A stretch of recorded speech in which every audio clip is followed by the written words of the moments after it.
Cold War, running in the streets, everybody you meet know it's going down, don't you know? Cold War, blood is in the air, everyone everywhere says it's time to get ready for a Cold War. Looking at me from behind every tree, there's a scared man running from a Cold War. Don't you look now, but the skinny boy's a street-fighting man. Deep in the bowels of our underground layer. This is the Community Solutions Podcast. Jason Bradley, Andrew Richter, speaking truth to power, not letting the hammer on the anvil bend us to their heart's desire. No, we're not doing that. No, we are not doing that. Let me repeat, we are not doing that. Okay. Yes. Okay. Now I'm in a grouchy mood today. Okay. Everybody know. Back at softball last night. I'm a little stiff and sore. I kind of fell down running the bases, and I got nailed by a line drive. Oh boy. So I'm grumpy. I'm going to get grumpier as the show goes on. We're going to have to start a new streak till I get to DiMaggio next week because I have no idea who sings about the Cold War. That would be Styx. Styx, S-T-I-C-K-S. Do they know they misspelled it? I don't think so. I think different Styx. All right, Greek mythology, Roman mythology. Greek not mythology. even any drama today. As far as I didn't even have a good guess. Brain's just not working. Today. That was on the Mr. Roboto album, or Kilroy was here album. If Mr. you didn't go any Roboto. deeper into that album than that song, then. I definitely did not. Yeah. Wouldn't know it if it, hit me in the forehead. That's all right. Jay, let me just say this. I was watching some wrestling the other day, some old wrestling. Yeah. Listening to some of my wrestling podcasts. Okay. And I got me to thinking, since I'm in such a grouchy mood, okay? Yeah. You know how the great matches, the great whatever kind of wrestling you like or watch, and the great gimmicks and the great interviews and all that all stick out in your head. The great interviews I remember, I can almost repeat them right now. The great catchphrases and all that. It kind of got me to thinking, since I'm in just such an awful mood, I know it's the fourth time I've said that, I'd like to know from you, because I know you're a wrestling fan. Yeah. And you are a gambling man as well. Like I said last week, you bet a quarter once. It was maybe a couple bucks worth of quarters. Oh, boy. Whew. Calm down now. Yeah. Okay. Jay, I was thinking to myself, because I have some strong feelings on, I once tried out to be a pro wrestler. Yes. I have some strong feelings on what I think a good, I don't even like to call it wrestler, almost performer. Mm-hmm. And a good interviewer and a good worker. Depending on, your size and all that, because I kind of judge them differently. Let me ask you a couple wrestling questions. Okay. Number one, because I'm going to remember, I'm part of the Washington Press Corps right now, so I can't ask just one question. Right. Number one, and you don't have to answer them right away. Think about it a second. Right. What is the worst wrestling gimmick you ever saw in your life? Now, question number two. Question number two. Doink's actually on my list of good ones. Really?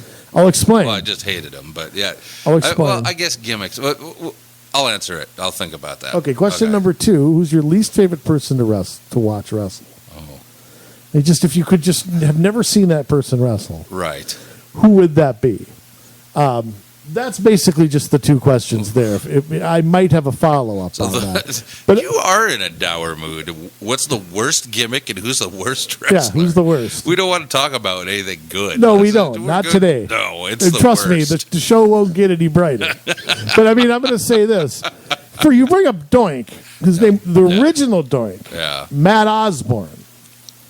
Matt Bourne. Yes. Maniac Matt Bourne, the son of Tony Bourne. Yeah. Who is also a wrestler. I thought the original heel gimmick. Yeah. It's funny because the mid-'90s in the WWF, I call it the Doink the Clown years. Yeah. Because some of my top least favorite gimmicks are during that period. But I actually thought Doink was an interesting gimmick had it stayed heel and had Matt Bourne stayed with the company. People don't know this, but he was let go by the WWF about 6 months into that gimmick, and it was never the same after that. Yeah. So I think that they tried to turn him into a good guy, and he was lame after that because I like the evil clown. Yeah. I like John Wayne Gacy. Yeah. So I think probably the worst gimmick is the genius Lanny Poffo. Really? I hated that. Now, what did you hate about it? He just... I like Lanny. Yeah. Randy Savage's when he was younger leaping brother. Lanny Poffo, he was good, but then he became the genius, and he was The dumb. genius. I hated that. He kind of pretended to be gay. Well, no, he pretended to be super smart. You know, Yeah. He wore like graduation gown and cap all the time. Yeah, well, his brother had Pop and Circumstance as his theme. Yeah. Well, I mean, I have said I like the poems. That's what I like. Yeah. Was the poems. But they were cool when he was leaping Lanny Poffo because he'd make fun of the person he was wrestling. Right. Okay, so the genius is the worst gimmick? I think that's pretty bad. I can't believe that tops the Red Rooster. But I'll say how about the Gobbledygooker? How about that as a bad gimmick? Gooker. Don't you remember the Gobbledygooker? No. Survivor Series 1990? Go back and watch it. Okay, the Red Rooster's got to be up there. Because Terry Taylor was a Ric Flair wannabe. And I've heard the story told where the Red Rooster was supposed to be like in name, like Vince McMahon supposedly said, goddamn, pal, he's like a cocky rooster, a cocky red rooster. And then he took the gimmick and like clucked and cock-a-doodle-dooed, and it was just dumb. It had like red spiked hair. No, I remember seeing him. Now, I have to go to the mid-'90s because there's 4 that stick out to me. Yeah. You've got the Goon, T.L. Hopper, Freddie Joe Floyd, and Mantar. I think T.L. Hopper probably tops them. Yeah. Because T.L. Hopper was supposed to be a plumber. Okay? And the whole thing, the vignettes back then, every vignette you had to see his butt crack. That was the gimmick. That's what supposedly was funny about. Not to me. Right. But to people who thought we'd like that, like seeing a hairy butt crack every week. That was supposedly... There were some bad ones. Well, here's the thing. If you're capable of a great idea, you're equally capable of a bad idea. Right. Well, Hillbilly Jim was pretty good. Uncle Elmer was... No, not so much. Well, you can't be an imitator. Right. Hillbilly Jim was the first, so he was the best. Right. It's like, how many big guys have tried to be Andre the Giant in the last 30 years? And right. None of them are. So, Now, okay, so you're going to say the genius, and I'm going to say the Red Rooster. Okay. So we need to have the Red... I wonder if there's a house show where the Red Rooster and the genius wrestled. Anyhow, let me just say this. Who could you not stand watching? Because there's one guy on the top of my list that's weird for me to say. Yeah. And that's Sid. Sid Vicious. Yeah. He had the look, he had the charisma, he had the body, and then the bell rang, and it hurt my feelings to watch Sid. And it stinks because had he been a 3 at wrestling, and a 10 at everything else, he could have gone. You could argue Hulk Hogan was a 3 or 4 as a wrestler and a 10 at everything else. Yeah. And Hogan could work. Sid couldn't work. He couldn't take a bump. He had 3 moves. He'd come in for 6 months, then he'd leave a territory, then you'd see him a year later, and just. If he was on the card, I did not want to watch it. Really? I'd rather watch. I'd watch an interview. Yeah. He could give an interview, okay, and the guy looked like $1 million, and I'd have to say my number 2 probably be, in a similar way, probably be Lex Luger. I just never really thought Lex had so much potential, but he never. He was he could work a little, but he was sort of the opposite of Sid. His interviews were just. Ugh. Yeah. And he was more of like a bodybuilder and not really a wrestler. Mm-hmm. And God, he's just another guy where if he would have if he'd have been a 3 and something else, he could have been really good. But, he got a push everywhere he went. Yeah. And it just really kind of just fizzled out. And it's just, so if Lex and Sid ever wrestled each other, and I'm sure they did, back in the territory days for sure. Yeah. I'm sure they were both in Crockett at the same time, before they were WCW. So that would be my all-time worst gobbledygooker-ish match, would be Lex against Sid. Wow. So who are you? Who's your least, who was just like, I'm going to fast forward through this. Right. So-and-so's on. Gosh. There is a guy that's on, let me think. Of course, I came into him late in his career, and I didn't really watch his early stuff. But like George the Animal Steel, late in his career, Anybody late in their career, yeah. Well, some people. Dusty Rhodes was still entertaining late in his career. Dusty could do anything, right? Yeah. The man with a southern accent in the list, baby. I'm gonna raffle and I'm gonna beat you all night long. He was cool. I really didn't like the polka dot thing. No, if you go back to his days in Florida, where he wore the fur coats and the cattle, but I liked the common man gimmick. Mm-hmm. Because if you go back to those vignettes where he's delivering pizzas, he's into it. I didn't like the look of him, and he could have kept his shirt on. But but by that time Dusty was in his 40s, and he was a booker before that. So, George the Animal Steel. Oh God. And there isn't a lot of skill in eating a turnbuckle and getting the foam stuck on your back hair. Yeah. There really isn't there. No, there's not. Come on, Elizabeth would not leave the Macho Man for George the Animal Steel. No, absolutely not. For Hulk Hogan, that was believable. Mm-hmm. Okay, for Steel, it was not. No, but like in real life, really smart guy. Yeah, totally. And that's why it makes the best gimmick. Yeah. To a smart guy gimmick. Play an idiot. Great gimmick. But when I was watching him, not the greatest matches. Oh, my God. Nothing worse than sweaty back hair. He had plenty. You know what I always want to do? I want to just shave it right down the middle. Let's just shave it right down the middle. Well, that's interesting. So that's who you don't want to watch George the Animal against. Who's the other one you said? You mean with the gimmick? Yeah, no. Lanny Poffo? No. You said Steel and you said somebody else. Dusty. Oh. Steel against Dusty? No. Oh, that they had to have crossed paths back in the day. Oh, yeah. Passed away. Both of them have since passed away. Yeah. George Steele, Jim Myers is his real name. Yeah. Died about 2 years ago. I think Dusty died about 2016 or so. Unfortunately, so many of them are no longer with us. Yep. It's just a tragedy. Well, anyway, enough wrestling talk. So he said Red Rooster against the Genius. That's the all-time gobbledygooker-ish match that you and I could come up with. I'd have to go with the Genius to win the match. Yeah. I think the Rooster wins the worst gimmick, but I'll give the world's smartest man. Yes. I'll give that. So, okay. Okay. All right, now, Jay, let's put me in a worse mood. Okay. Even worser than I'm in right now. Let's do it.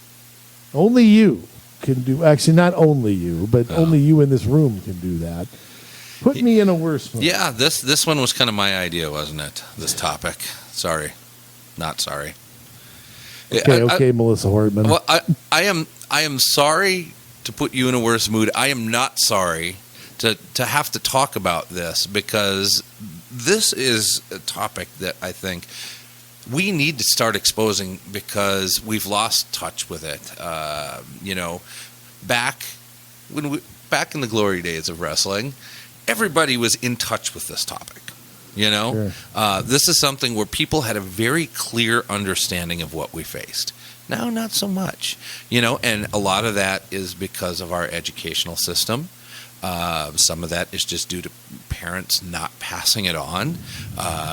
Some of that is just the way that the events that have taken place in the world have lended themselves to those who just, they want to do something. They want to see some of these things change, and the inequalities, the injustices worked out.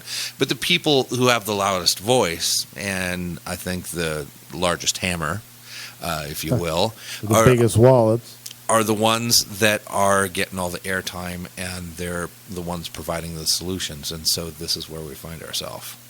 Now what are you talking about? I have reference to hammers and anvils, and I'm out getting there. it. Yeah, talking about the Star Tribune. Is that what we're talking about? Right.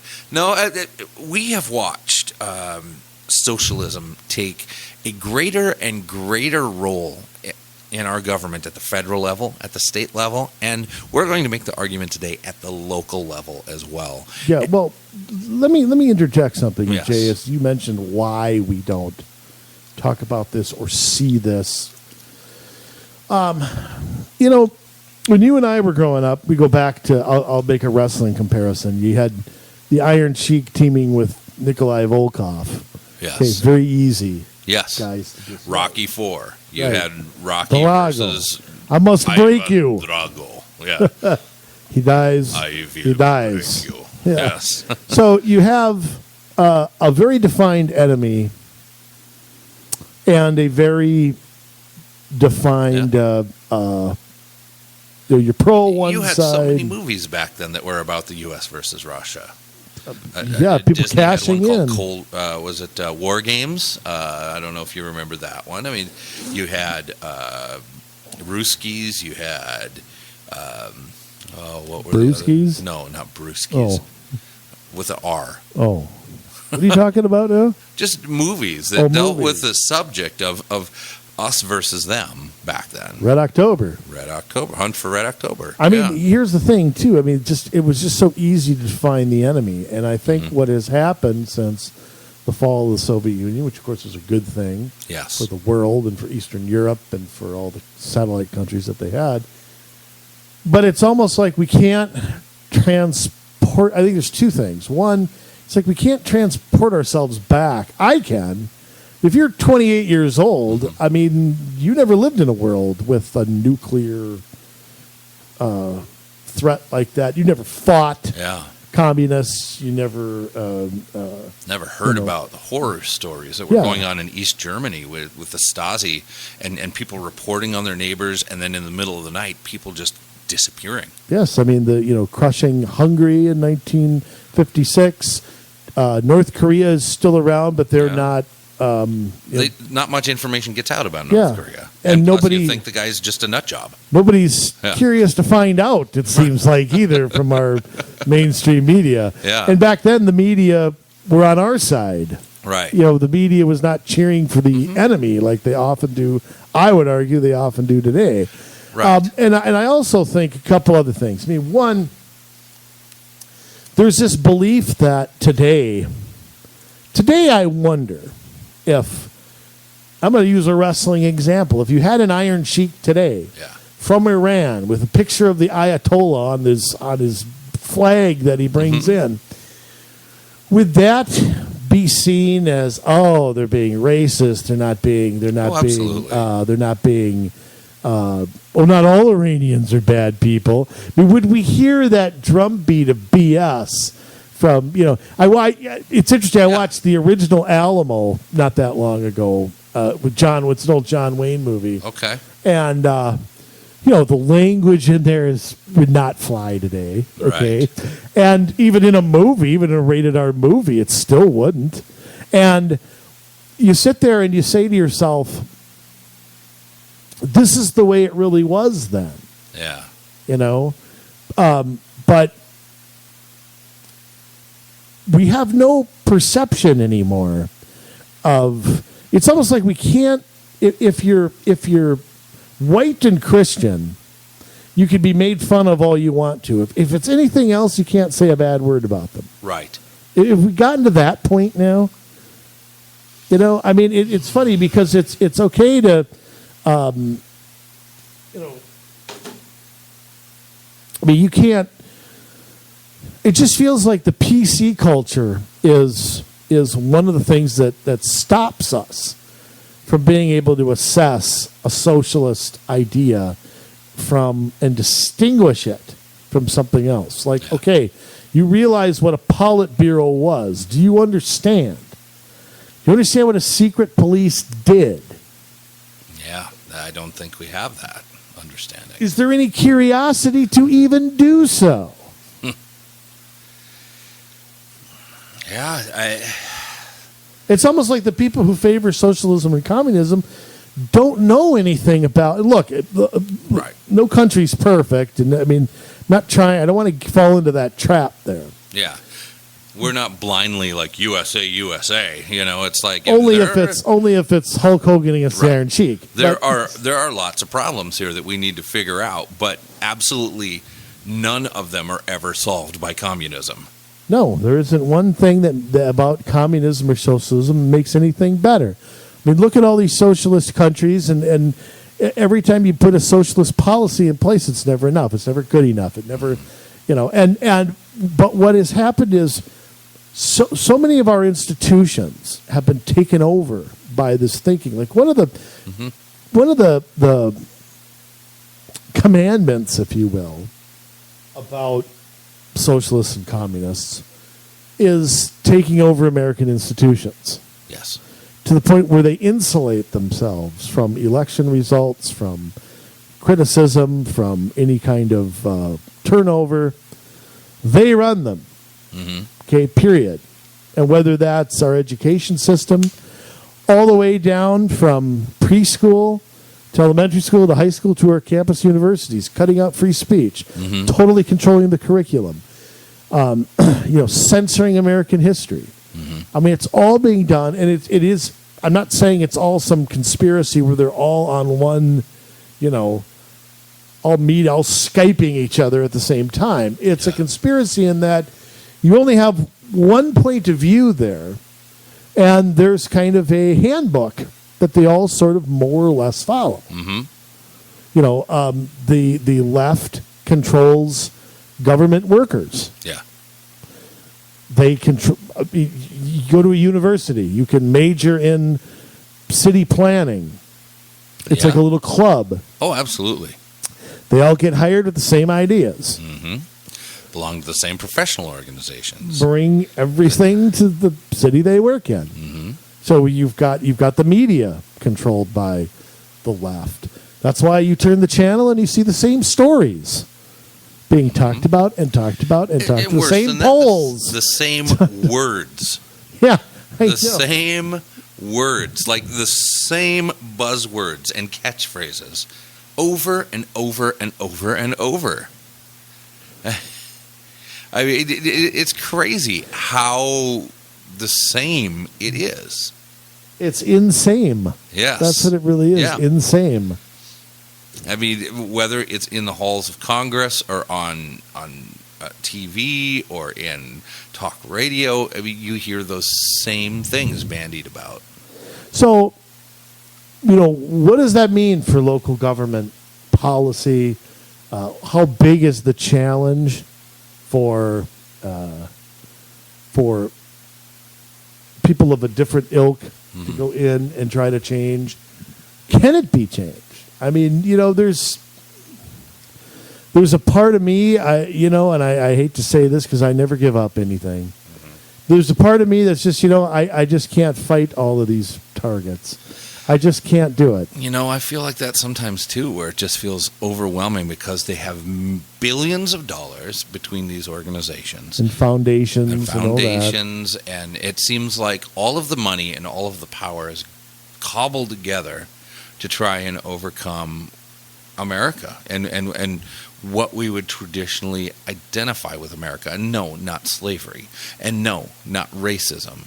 These are the things that they want you to believe, that America's a bad place because of our past. It's, again, not a perfect country, but it is the best out there. And can I remind people that the same evil, horrible slaveholders who wrote the Constitution also wrote the mechanisms to change the Constitution. Mm-hmm. Do we always forget that? We have a 13th Amendment. Why? Because the Founding Fathers put in a process to amend the Constitution. Right. They got it. Mm-hmm. Okay? So the idea that, Remember, at the time, you had to be a white man owning property to vote. Right. Okay, we fixed those injustices. So there were poll taxes, Right. and we fixed that. I mean, we have done that through our own legislation, through time, through changing attitudes. So, and the people who favored those things did not take over the education system. They did not take over the media. They did not take over all of local governments.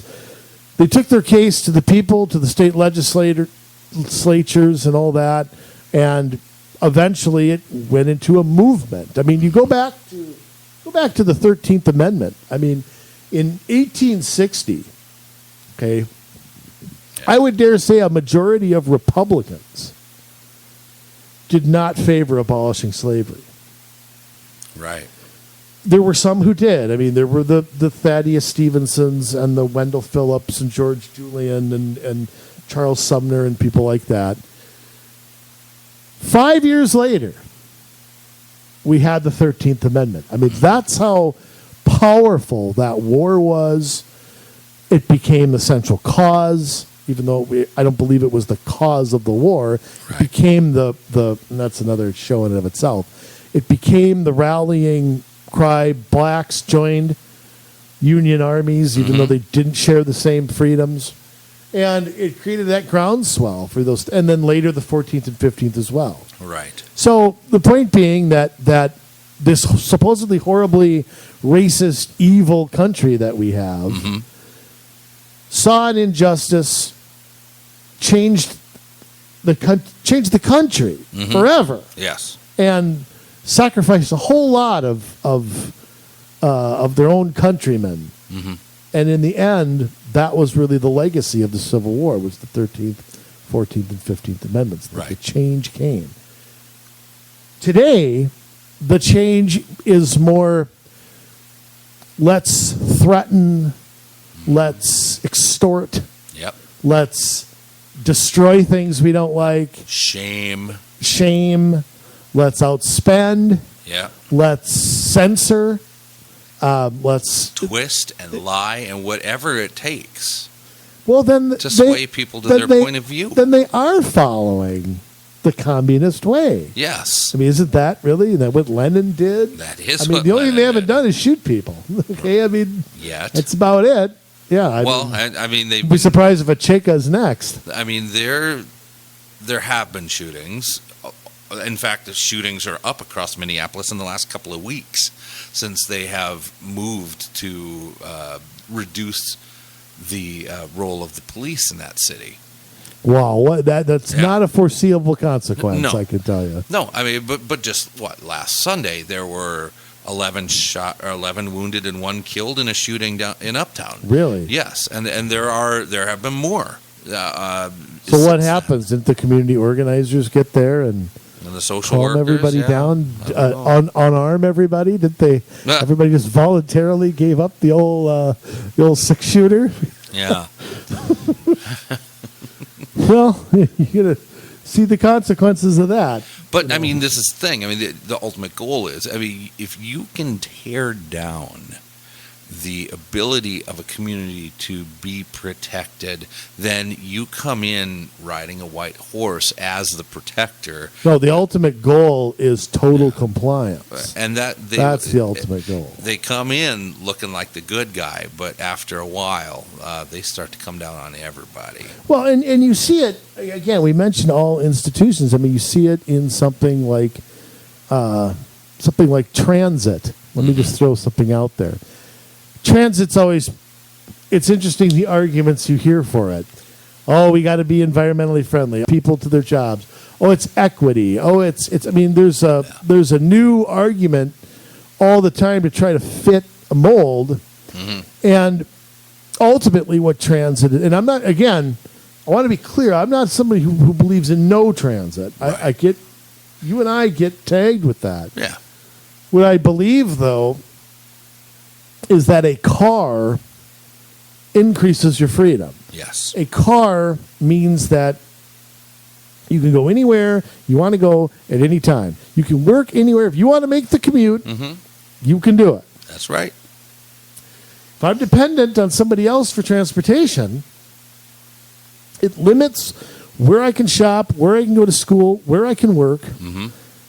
And yet what's being pushed by government? What's being pushed is the transit.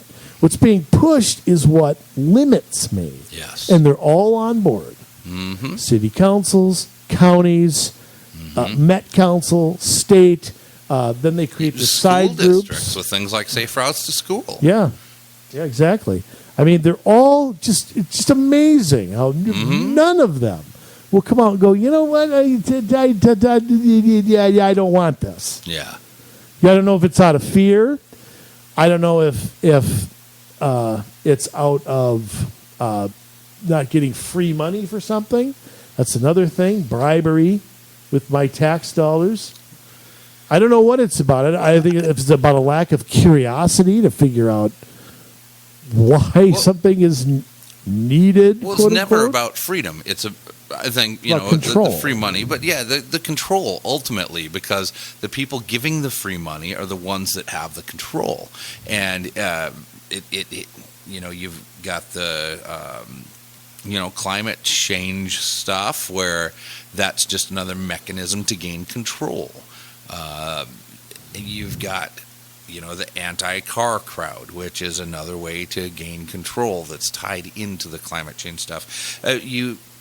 You find all these ways to come at our freedoms and to limit what people are capable of doing and what they're allowed to do, and all of a sudden you start to live in a controlled society, and we become conditioned to think that that's okay, that that's not that big a deal, I don't engage in fishing, I don't need to buy a license, I don't care about slot sizes. I mean, as an example, not that that's communist, it kind of is, but well, I'm a fisherman, it is, as far as I'm concerned.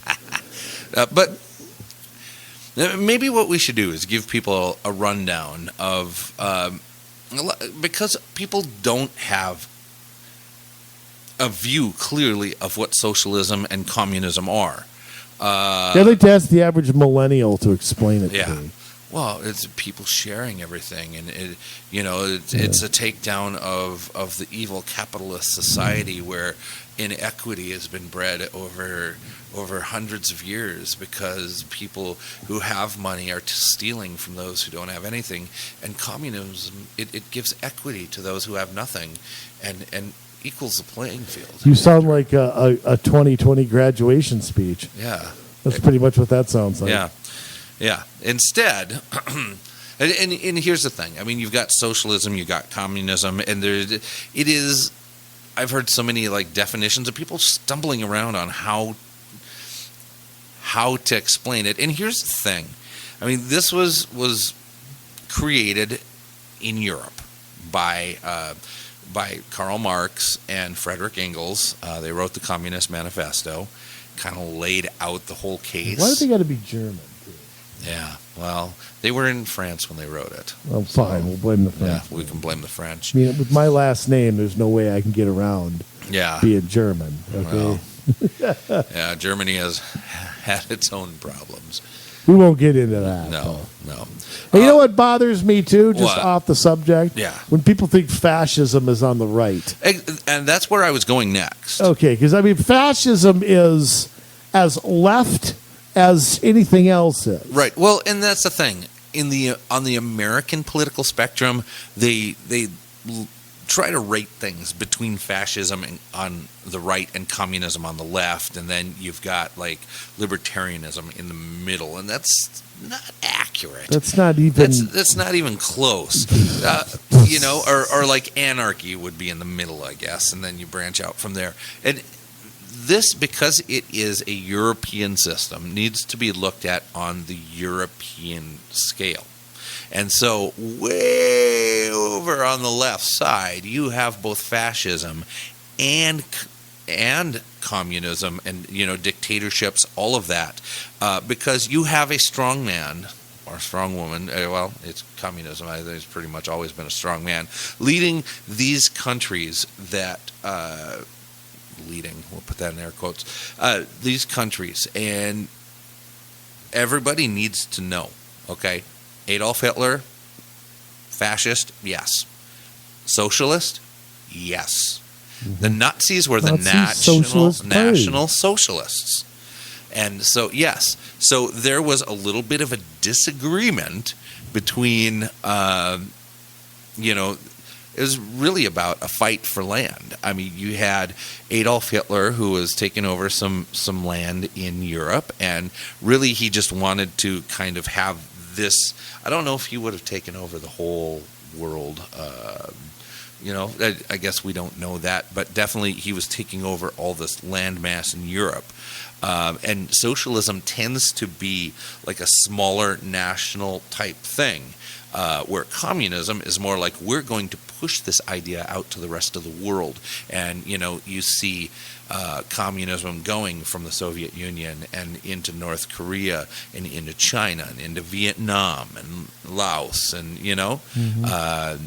all of these other, Cambodia, the original, if you read Lenin and Trotsky in particular, who are different streams of communism, but yes. Trotsky was originally considered Lenin's successor, but right. he didn't have the political skill that Stalin had, right. and he was outmaneuvered and eventually killed by one of Stalin's henchmen. One of hundreds of millions. Yes. He's unfortunately a statistic.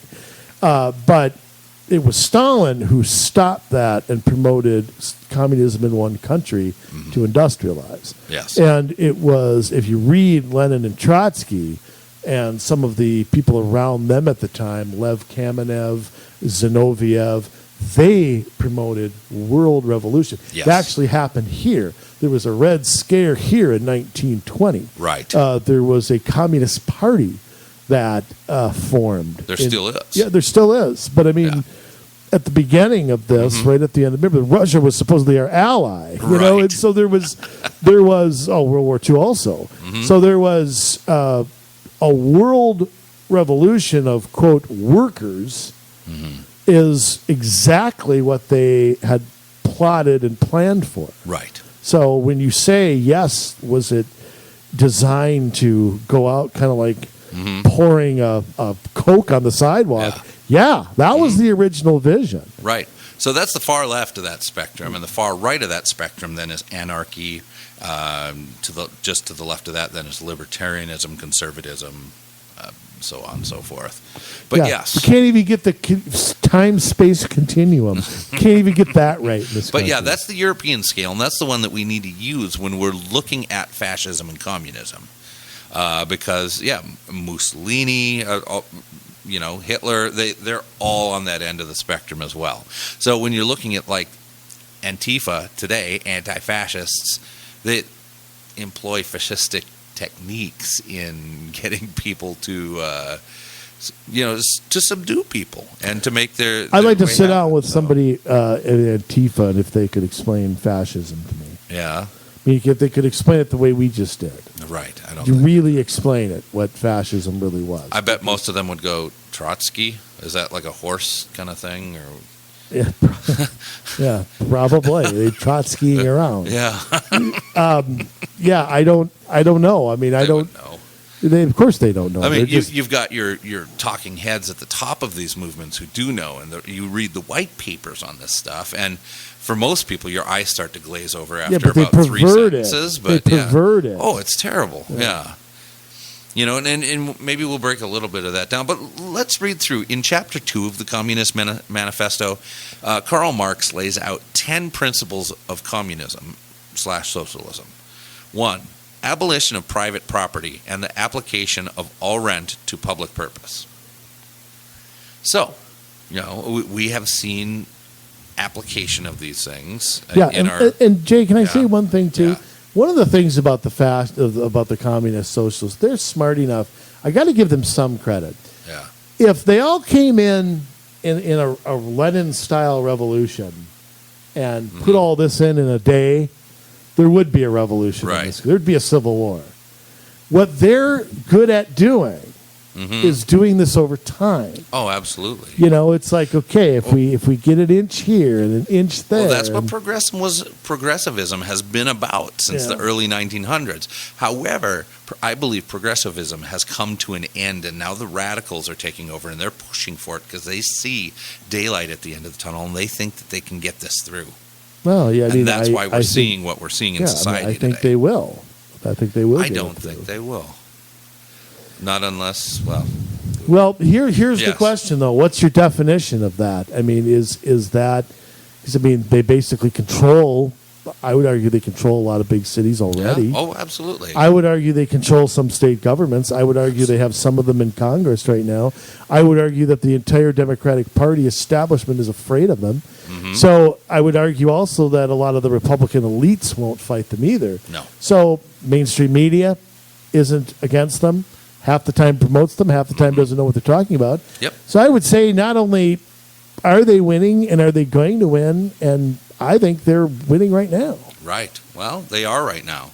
And that's why our statues are coming down, and that's why there's riots in the streets, and that erasing history is part of their deal, because if we forget where we came from, then we'll be more willing to go wherever they lead us. No, somebody might feel bad. So abolition of private property and the application of all rent to public purpose. We've seen this over time, where what's ours is not considered ours, and we have to register it. We have to, our private property can be confiscated for certain reasons, everything is for the public good, right? Yeah, public good very broadly defined and in the eye of the beholder. So we've seen a lot of our loss of private property rights. Number 2, a heavy progressive or graduated income tax. Check. 3, abolition of all rights of inheritance. At the state and federal level. Right. Yes. But remember, you want to give money to one of these left-wing foundations, you can do that and write it off. Yeah. Always remember that. Right. Abolition of all rights of inheritance. Number 3. Heavy inheritance taxes in this country, and just the whole probate process. Which is ridiculous. I mean, you inherit something. If my dad died tomorrow, he's everything that he has, he earned and paid taxes on. Yep. Why, if he gives it to me upon his death, or my sister, why are we taxed again? Yeah. For the very same thing. I don't know. Number 4, confiscation of the property of all immigrants and rebels. Well, we've seen that with asset forfeiture and seizures and tax liens and things like that that the government has used to control people that they would consider to be rebels. Yes, and can I add things like licenses, permit requirements, if you want to bring the local level? Yeah. The limits on private property, control over things like water, the most basic thing that everybody needs. I can't turn on a faucet without the government telling me where I can get it, how it has to be, treated, and blah blah blah. Yeah. And, but can't dig a well under my house, and I mean, the restrictions there are unseen, unreported on, unknown. I mean, it's just people turn on a faucet and they don't think beyond that. Yeah, absolutely. Number 5, centralization of credit in the hands of the state by means of a national bank with state capital and an exclusive monopoly. That's interesting. Yes. A communist who wants no private property, but wants a bank. Well, because the state owns it, right? But a bank, by definition, is supposed to be lending to customers freely and negotiating. Well, the Federal Reserve, though, it lends to other banks. Yeah, and banks and controls them. Yes, and controls them. And what the banks lend to individuals, and therefore have control and liens on property. Yeah, and vehicles and everything else. And as we've just seen with the Federal Reserve, they are printing enough money right now with modern monetary theory to buy all of the U.S. debt, and they're starting to buy stocks in companies. They are buying up our country right now, and so is that why the stock market's up 6,000 points in the last 2 months? It is.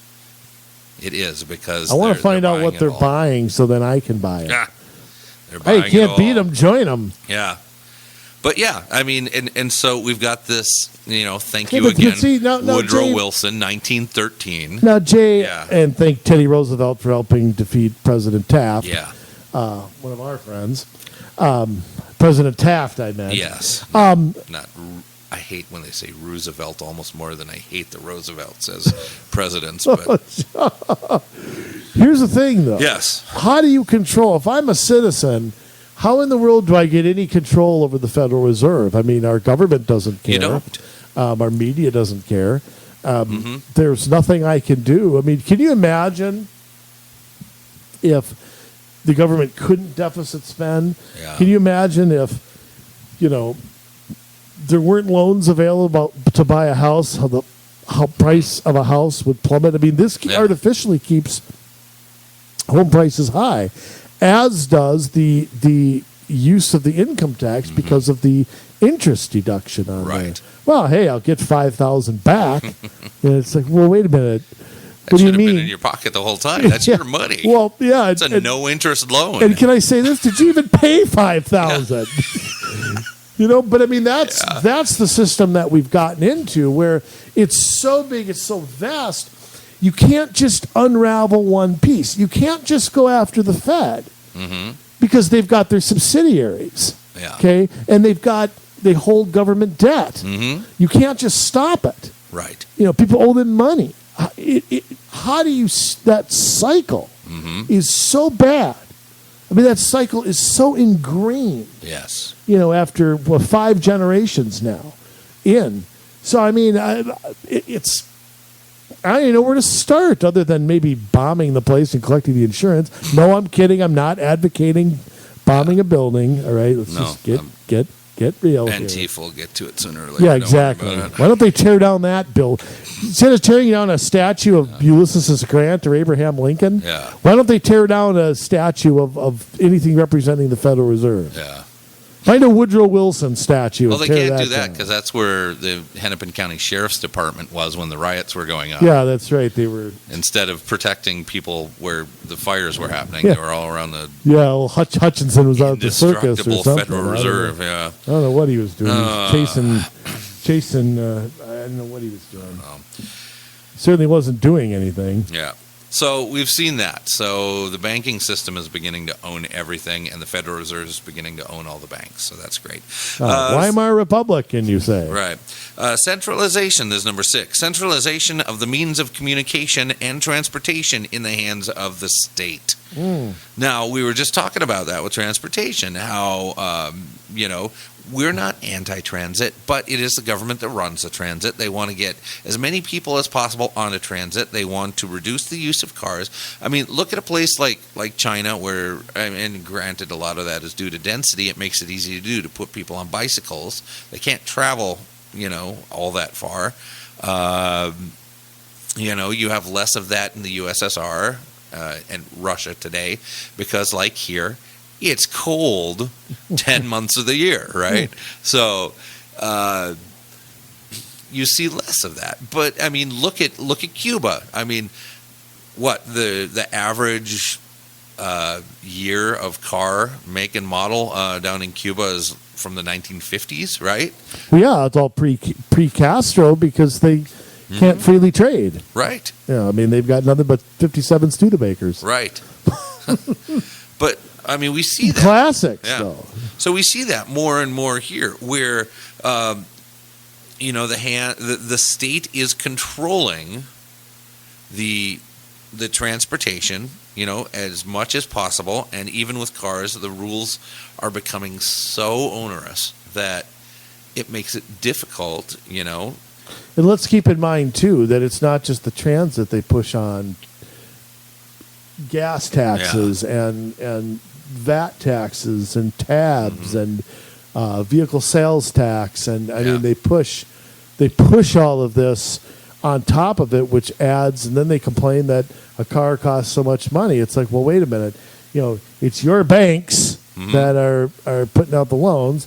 It's your government that's putting out the taxes. You want to reduce the prices, there's things you can do. Right. You know, and about communication on here, the government doesn't own communication, but they do have control over it with the FCC. So there is that. Plus, do they really need to control it when almost all of the major media is dyed in the wool for the Democrats? Yes, they do, because if you don't put some controls on it, allows too much freedom of thinking, and you can't have that. Well, you don't need to, though, when you have places like Twitter and Facebook that shadow ban and now are starting to get rid of people that state things that are unpopular. But it's the same people who are stifling free speech. Yeah. I mean, it's the same cabal of powerful people, whether that's the FCC or whoever. You know, it's the same thinking that is there. It's one side that's banned. Another side can say whatever they want to with no consequences. So, I mean, it isn't, I mean, again, it is, the First Amendment protects all speech. Yeah. I mean, obviously, if I threaten to kill somebody, I mean, look, you and I sit and have a conversation, okay, keep the lawyers out of it, and we'll know when a threat's being made. Yeah. Okay? But disagreeing with somebody, even vehemently, there's nothing wrong with that at all. Absolutely not. I will defend Black Lives Matter's freedom of speech. I will defend the Ku Klux Klan's freedom of speech. I will defend David Duke's freedom of speech. I will defend Louis Farrakhan's freedom of speech. As long as they aren't threatening to harm each other. Or anyone else. Or anybody else, or destroying somebody's property, they can say whatever the hell they want. And they can say it in whatever venue they want. They're both reprehensible. Exactly. But they, look, unpopular speech, protecting that is such a hallmark of a republic. You know, we go back, we talked about the Alien and Sedition Acts in World War I last week or the week before, and how opposing a war vehement. Now, President Lincoln said something, and I kind of, I don't want to say I changed my mind on it. Yeah. And I'm not quoting President Lincoln directly, but you know the Copperheads back in the Civil War. Yes. The Clement Vallandighams and people like that. Lincoln said one time, because he quietly commuted a lot of soldiers' death sentences for cowardice and all that.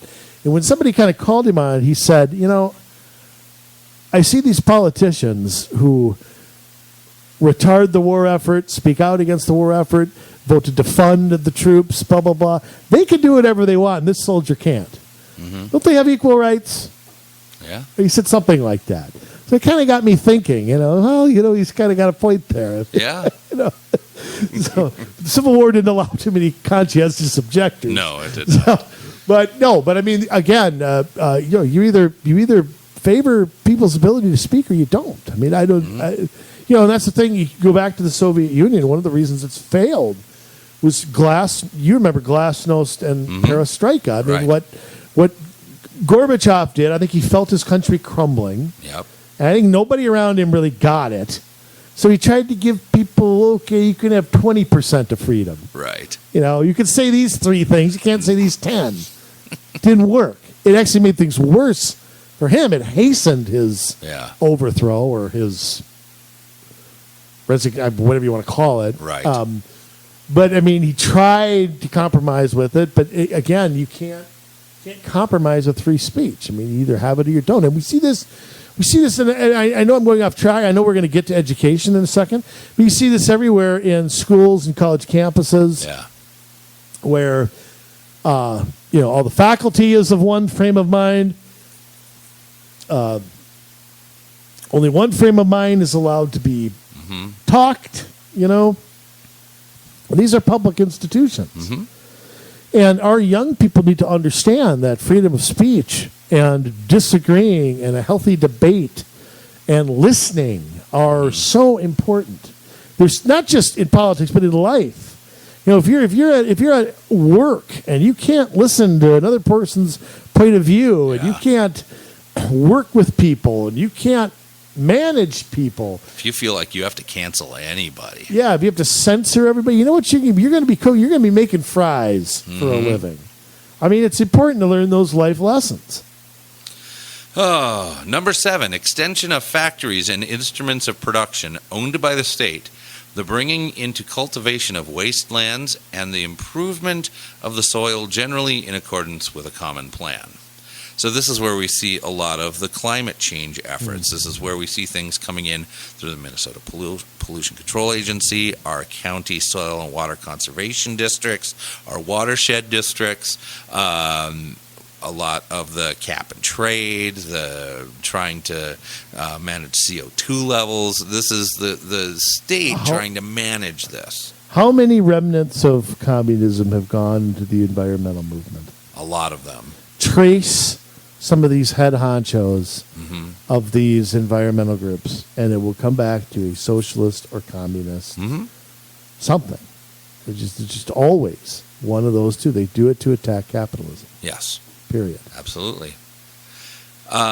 Equal liability, there's number 8, equal liability of all to labor, establishment of industrial armies, especially for agriculture.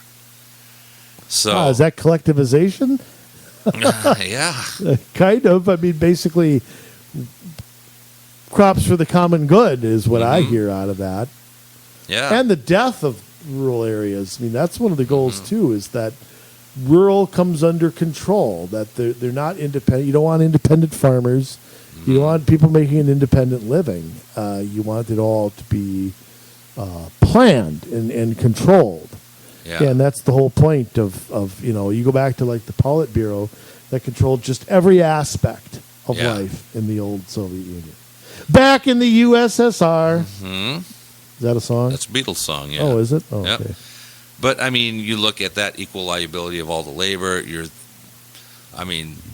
Social Security, you've got minimum wage hikes, I think to a degree, organized labor, just in the direction that it's gone. Depends on the organized labor. But it does. It depends. The trade unions, I think, are a lot different than some of the, teachers union. Yeah.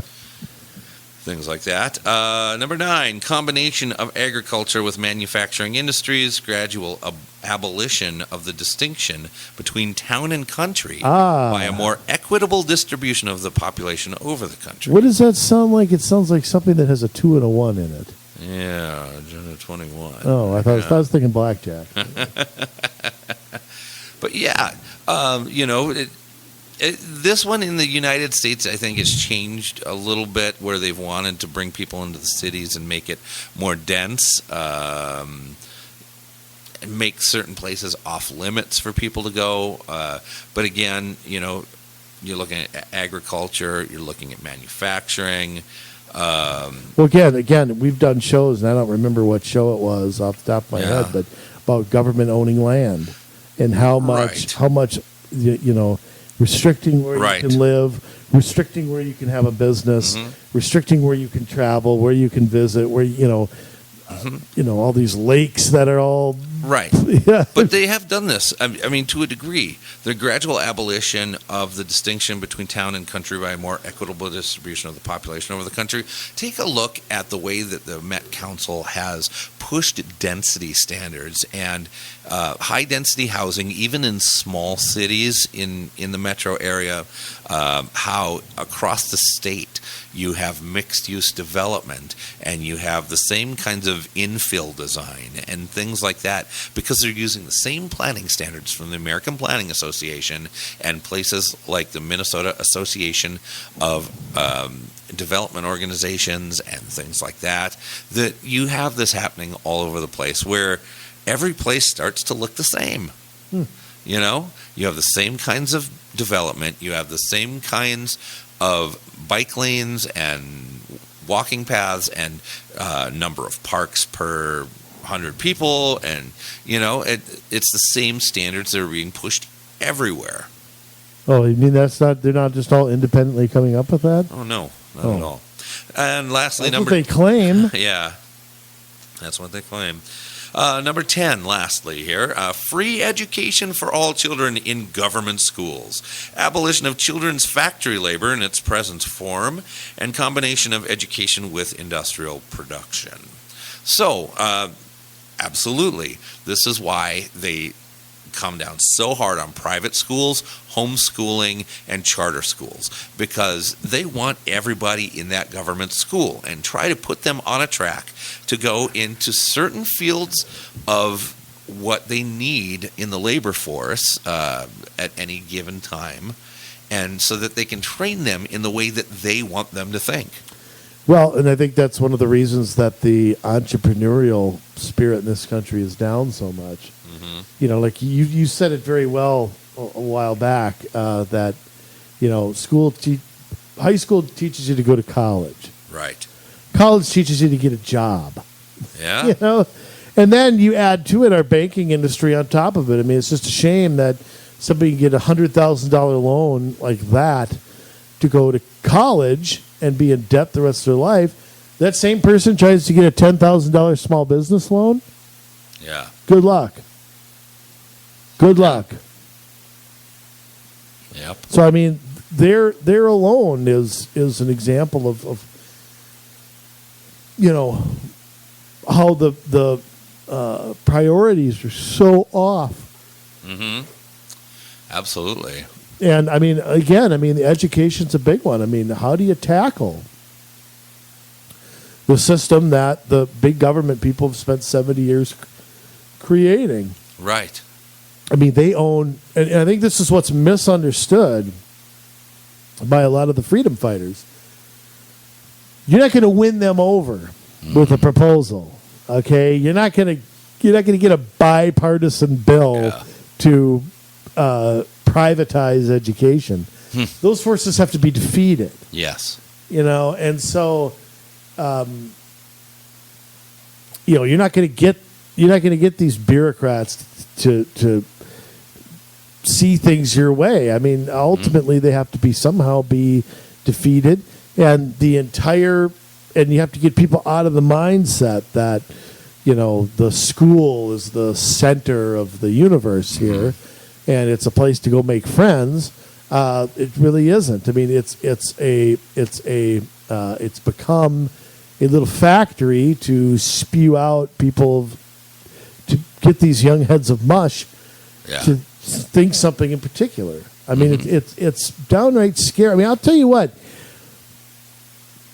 I know every generation says this about the generation behind them, and I can't believe I'm now at the age where I'm starting to act like my dad. Yeah. But I mean, the kids who went to government schools today and grew up in this PC culture and never went through the Cold War and all that. I mean, part of me doesn't really blame them for you know, holding some of the views they hold. You look at these protests, and they're all a bunch of kids just walking around with backpacks, you know, and I'm just sitting there, you know.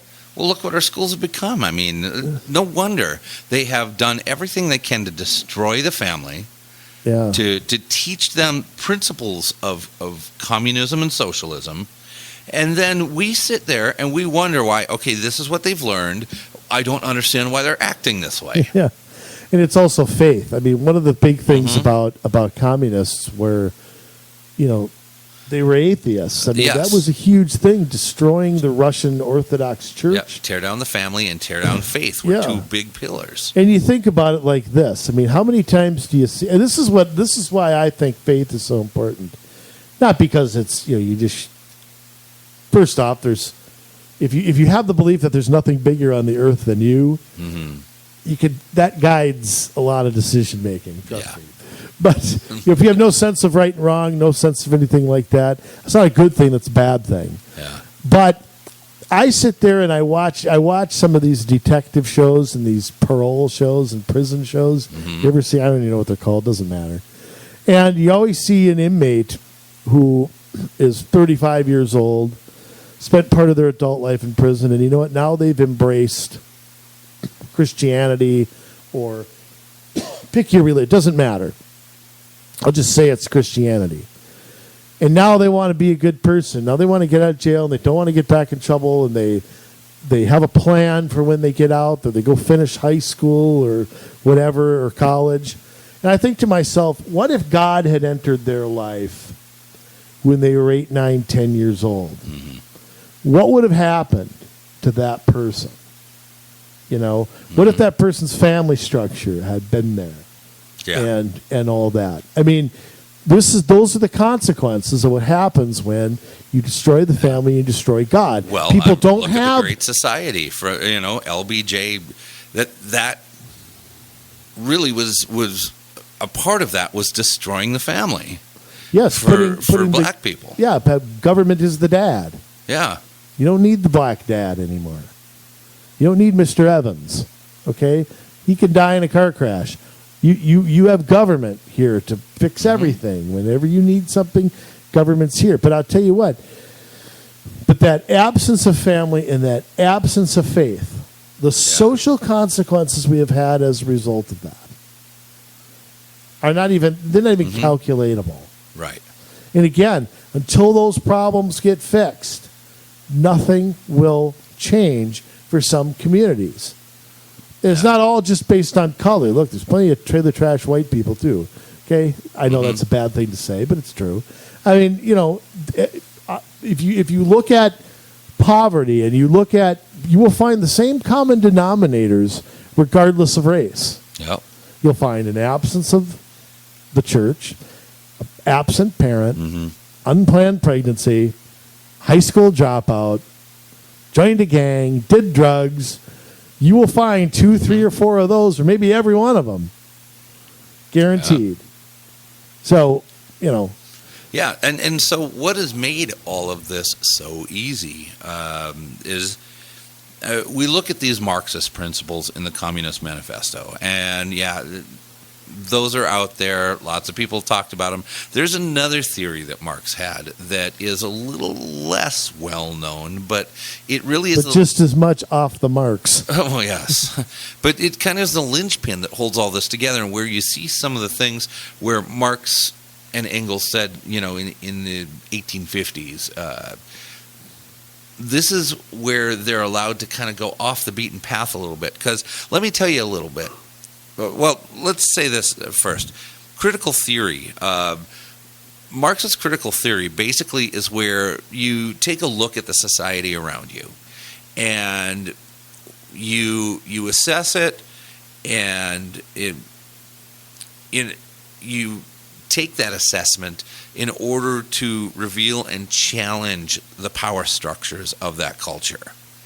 So that's what we're seeing today with Antifa, with Black Lives Matter. And I'm sorry, yes, I know I said a few shows ago, Black Lives Matter, but the group Black Lives Matter is not what you think they are. Another show. Anyways, so based on critical theory, it gives them the impetus to do what they are currently doing to try and overthrow the culture that we live in. And it is that kind of stuff that gives them. I'm trying to come up with a good example where things have skewed a little bit. Oh, in America, things have been in socialism and communism. It's the worker. Workers of the world unite. The worker. You tell me something that a worker in America doesn't have. Workers in America aren't all fed up, because right now we're living under one of the greatest, well, not right now, but previous to COVID-19, we're living in one of the greatest economies of our lifetime. So what do they use? They use racism. Why? Because, and you'll find this in these communist and socialist white papers, is that they're using racism because that is still one of the things where they can use as the sand in the ointment in order to cause issues, to cause problems. And by saying that capitalism has provided white privilege, that capitalism has kept other races down, that it is in and of itself, it is a racist structure. That is what critical theory has gotten us. Well, where's our critical theory then? Well, I mean, if you don't think, you mean communism does not, what have been the remnants, what have been the consequences of communism? Has it brought equity to everybody? oh no, you have the rich people at the top of the Watch government. Animal Farm. Oh yeah, I mean, socialism brought equality to everybody? No. no, And here's the thing. You're never going to have that. And some people don't like it when I say this. But look, how do I say this without getting in trouble? A woman can't do everything a man can do, and a man can't do everything a woman can do. And you know what else? A man can't do everything a man can do. that's true. Meaning- Men are not equal. Right. I mean, I can't play basketball like Michael Yeah. Jordan. I can't hit a curveball like Barry Bonds. I can't, I can't write like Stephen King. Okay. All men are created equal, but that's not in talent. Yeah. I mean, That is talent. in rights. Talent is different. Yeah. Different talents pay different. People have different ambitions. People have different places they want to get to in life. Yeah. You're not a loser if you just make your salary, go raise a family, and stay home on the No. weekend. But I think this idea that equality means every student has to get the same math score, or every person has to make the same amount of money, or every person has to run equally fast. It should be invalid on its face. I mean, that should be laughed at. The key is to identify everybody's talent. Everybody's talented at something. Yeah. And get that untapped potential and harness that and put that person in the right. Not when they're 5 years old. Right. We're not Bill Gates here. We don't open a kid's brain and see what, put them on a, whatever A the track, word, whatever the words that the soccer moms love, career path or college readiness or whatever. You got to throw them a cold towel. But I mean, equality, like you said, it's in opportunity And rights. and rights. It's not in outcome. Justice. Yeah.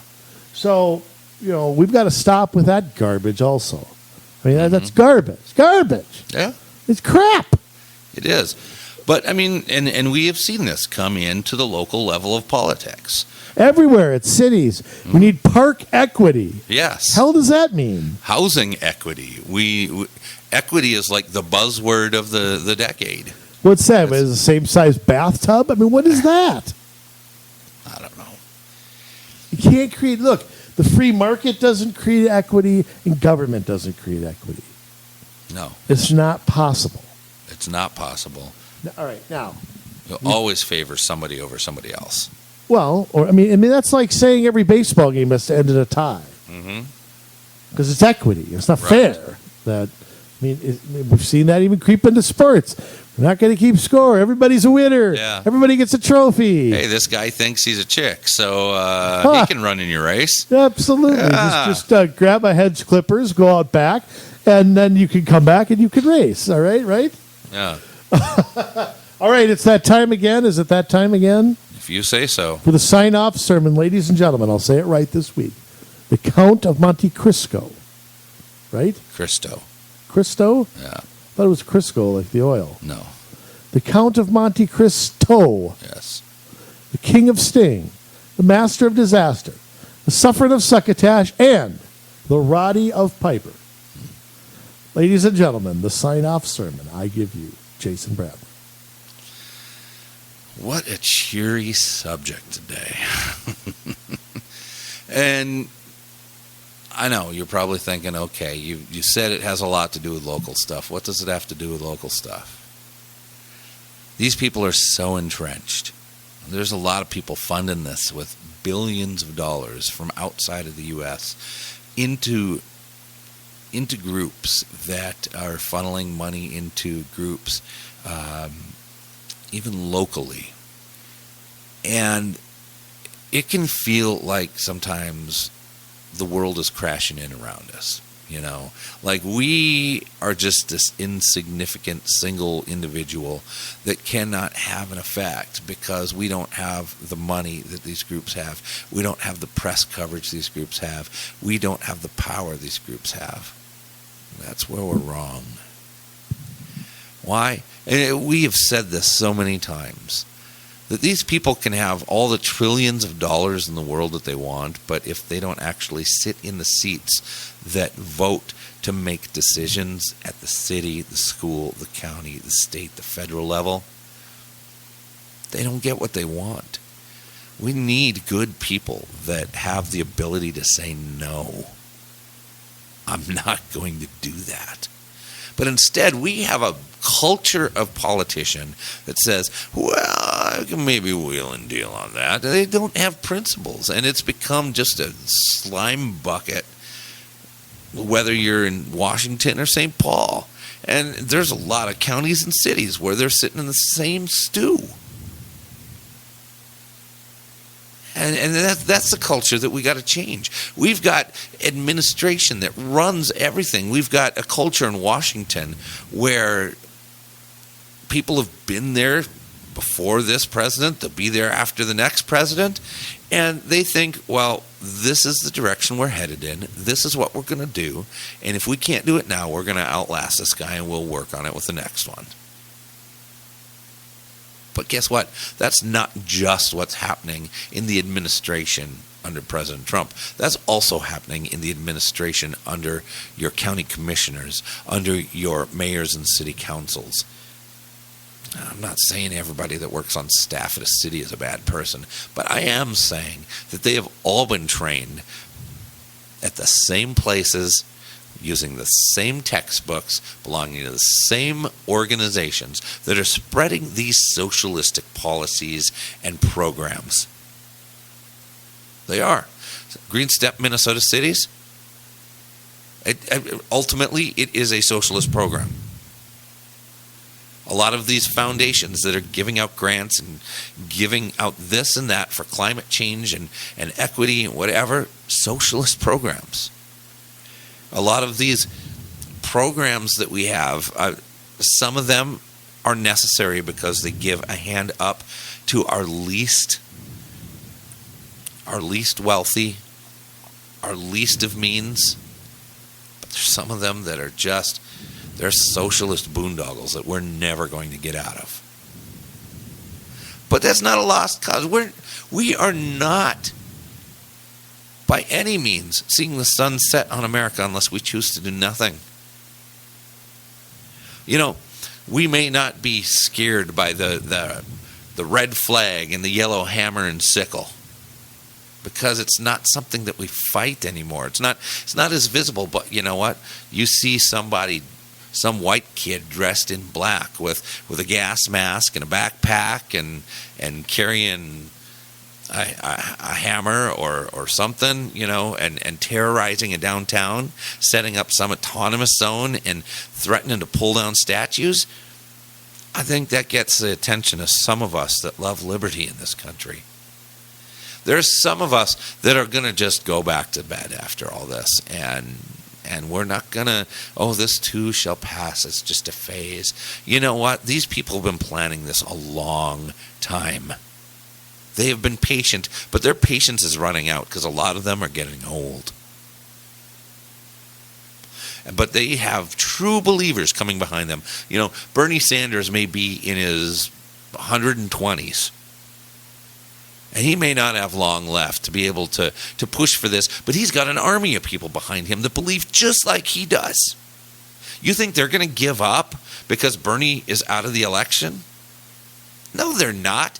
They are, within the next 10 years, going to start running for city councils, school boards, county commissions, and they're going to start passing these things that they have always believed in, these radical beliefs that they have learned from Bernie Sanders and his administration that ran his campaign. You know, one of the guys that was working for Bernie, he's in charge over at Black Lives Matter.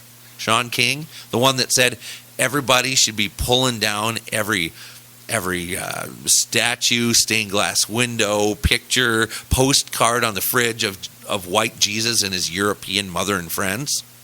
That guy. That doesn't sound rational to me. And that's the kind of people that we are going to see coming into government over the long haul. More people like Alexandra Ocasio-Cortez. More people like Ilhan Omar. More people like Rashida Tlaib. They're going to be starting out in city councils, and county commissions, and school boards before too long. And you're going to see what's already a bad situation get worse. So what are you going to do about it? Because we do face an evil here in this country. Yeah, I said it. We face an evil. Not something we just disagree with. This is pure evil. Because it is intended to bring men down. And I don't mean just men versus women. I mean mankind.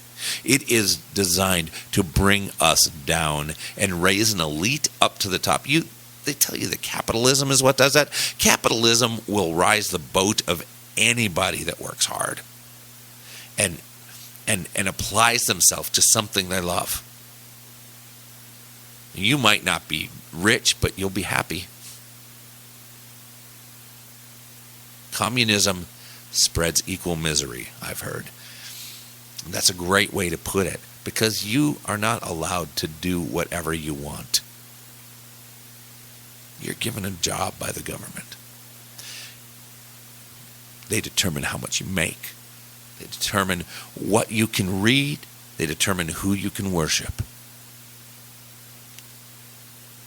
They tell you, you can't say that. You can't criticize. Does that sound familiar? No, you can't criticize this group. All this woke culture. Ridiculous. The taking down of the First Amendment. Ridiculous. But guess what? As I said, the sun is not setting on this republic. Not yet. Not so long as you're willing to stand in the gap. We cannot let them win. This isn't just about this election. This election is probably the most important of my lifetime and probably yours. But they're not going to go away after 4 years. Every election from here on out till we can root this out and send them out on a rail is going to be this important.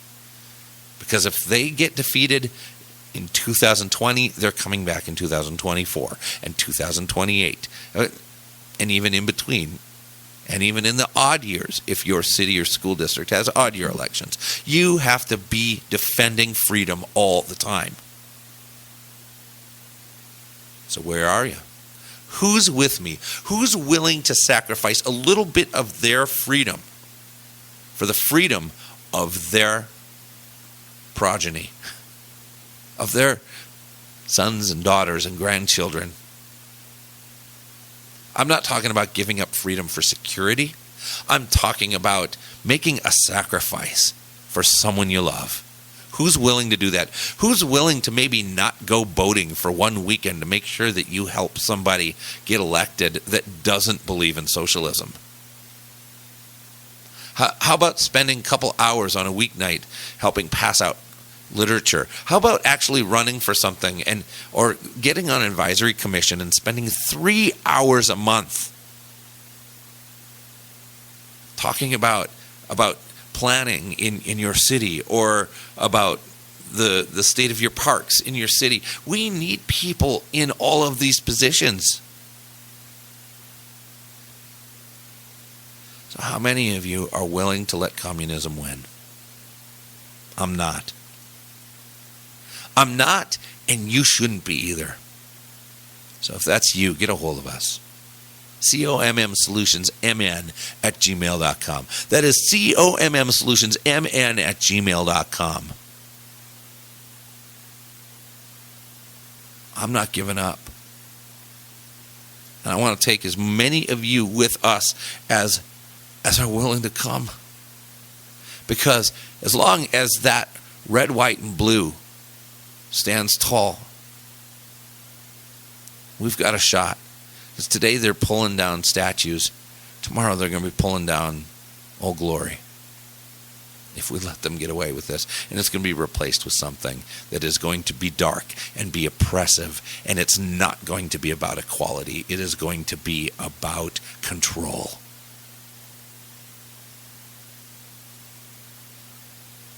So who's with me? Who's with Andrew? We can't do it alone, and we need you. So please pass on this podcast. This one especially, because this is an important one. Share it far and wide.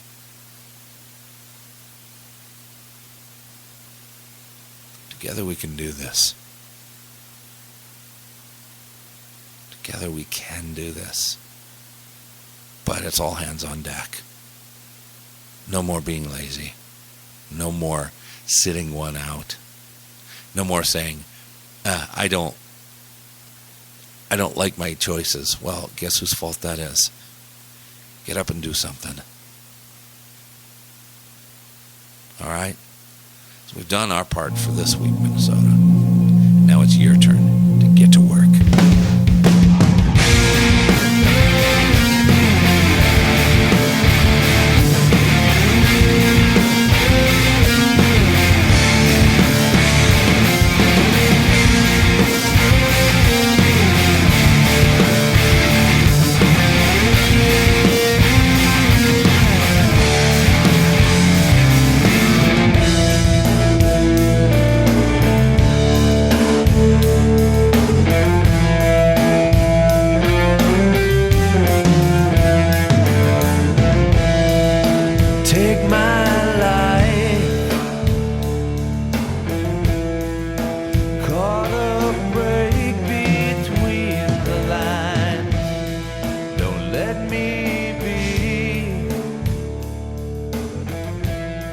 If I get too caught